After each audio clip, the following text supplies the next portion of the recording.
आज स्टूडेंट्स हम लोग बात कर रहे हैं ग्रामर। ग्रामर के लिए क्या माइंडसेट होना चाहिए, क्या हमारी प्रिपरेशन होना चाहिए, क्या हमारी सोच होनी चाहिए, क्या हमारी थॉट प्रोसेस होनी चाहिए, इसको हम आज थोड़ा सा डिस्कस करेंगे। क्वेश्चन तो हम लोग सॉल्व करते ही करते हैं, लेकिन उस क्वेश्चन के पीछे बिहाइंड द कर्टेन, उस पर्दे के पीछे हमारी क्या सोच होनी चाहिए, उसको हम देखते हैं कि ग्रामर में क्या होता है। पैटर्न होते हैं। पैटर्न का मतलब होता है तरीका, यानी कुछ फिक्स प्रकार के क्वेश्चन आपके एग्जाम में आते हैं। स्पेशली मैं 10th और 12th के स्टूडेंट से बात करना चाह रहा हूँ। 9th और 11th की इस बात को समझ सकते हैं कि आपके ग्रामर में दो प्रकार के क्वेश्चंस आते हैं। एक आते हैं फिल इन द ब्लैंक्स, जिसमें आपको कोई ऑप्शंस में कुछ वर्ड्स दिए रहते हैं, उसको उठा के आपको क्या करना है, उस गैप में फिल करना है, राइट। अब ये पैटर्न में क्या होता है, पैटर्न में आपको सपोज करो कि आर्टिकल्स के क्वेश्चंस आते हैं, ये एक पैटर्न हो गया। आर्टिकल के क्वेश्चन आते हैं, आर्टिकल में ए एंड द होता है, राइट। अब आपको क्या करना है, उस पैटर्न का रूल्स सबसे पहले समझ लेना। You have to learn the rules. What is the rule of inserting a and the, when we need to apply a and the, कब ए लगेगा, कब एन लगेगा, कब द लगेगा, ये मालूम होना चाहिए। तो ये रूल्स पढ़ लो पहले अच्छे से, उसको समझ लो अच्छे से। लेकिन सिर्फ रूल्स मालूम होने से नंबर नहीं मिलते, उसको अप्लाई करने के लिए प्रैक्टिस करना पड़ेगा आपको। अलग अलग परिस्थिति में कब ए लगता है, कब एन लगता है, कब द लगता है। और प्रैक्टिस का मतलब होता है अभ्यास। अभ्यास यानी किसी कार्य को बार बार करने को अभ्यास कहा जाता है। करत करत अभ्यास के जन्म जान सुजान, रस्सी आवत जावत है सिर पर पड़े निशान। रस्सी से ज्यादा पावरफुल पत्थर होता है, लेकिन जब रस्सी बार बार उस पत्थर पे घिसी जाती है तो वो अपना निशान छोड़ देती है। पत्थर पे लगातार पानी की बूंद टप टप टप गिरती है। पानी ताकतवर नहीं है, वो बूंद, पत्थर ताकतवर है, लेकिन कंसिस्टेंसी, लगातार वो बूंद एक पर्टिकुलर समय के बाद गिरती गिरती है, और एक समय ऐसा आता है जब वो पत्थर के दो टुकड़े हो जाते हैं, या तो उस जगह पर छेद हो जाता है। This is the power of regularity, consistency.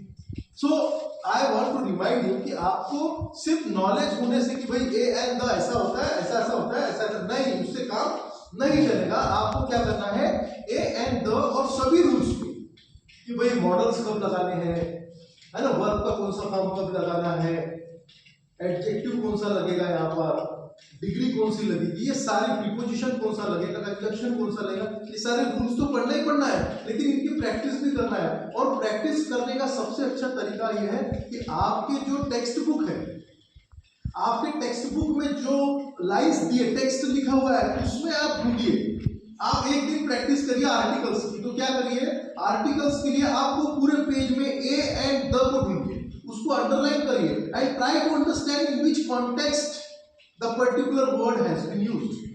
किस परिस्थिति में, किस संदर्भ में ये शब्द का इस्तेमाल किया गया है, तो वो आपको ज्यादा लैंग्वेज को कॉन्टेक्स्ट में समझ में आना चाहिए, बराबर है। तो वो शब्द तो है, लेकिन उसको किस परिस्थिति में, अब जैसे एन एप्पल लगता है, एन एप्पल लगता है, लेकिन द एप्पल भी लगता है। एन अम्ब्रेला लगता है तो द अम्ब्रेला भी लग सकता है, राइट।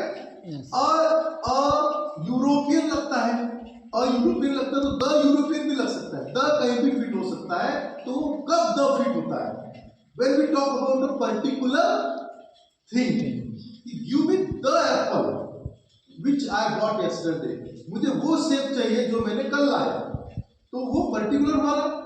हम एक पर्टिकुलर एप्पल की बात कर रहे हैं, लेकिन हम किसी भी एप्पल की बात करेंगे तब हम बोलेंगे give me an apple, I am hungry, मुझे एक एप्पल चाहिए, कोई भी एप्पल चाहिए। तो ये एन कब लगेगा, द कब लगेगा। हाँ, ये है कि ए की जगह एन नहीं लगता और एन की जगह ए नहीं लगता, ये कभी नहीं होगा।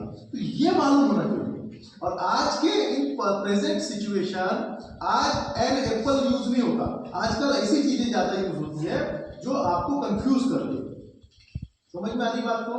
तो practice makes a man perfect. Question answer तो आपको पिछले कुछ ईयर्स के देखने चाहिए, लेकिन आप अपनी टेक्स्ट बुक में जो आपको टेक्स्ट दिया है उसमें भी आप प्रैक्टिस करिए कि कब मे लगा, हाँ, कब आपको ऑट टू लगता है कि नहीं, कब कौन सा आपको मॉडल यूज करना है, मस्ट कब लगता है, शुड कब लगता है, ऑट टू कब लगता है। ये हेयर लाइन डिफरेंस तो ये सब आपको तब मालूम चलेगा जब इंटरेस्ट लेके आप उस चीज को सीखेंगे, और जब आपको मालूम है कि इस पढ़ने से मुझे जो नंबर्स मिलेंगे वो मेरी लाइफ को एक बहुत बड़ा शेप देने वाले हैं। ये एक नंबर नहीं है, ये आपकी पूरी लाइफ है।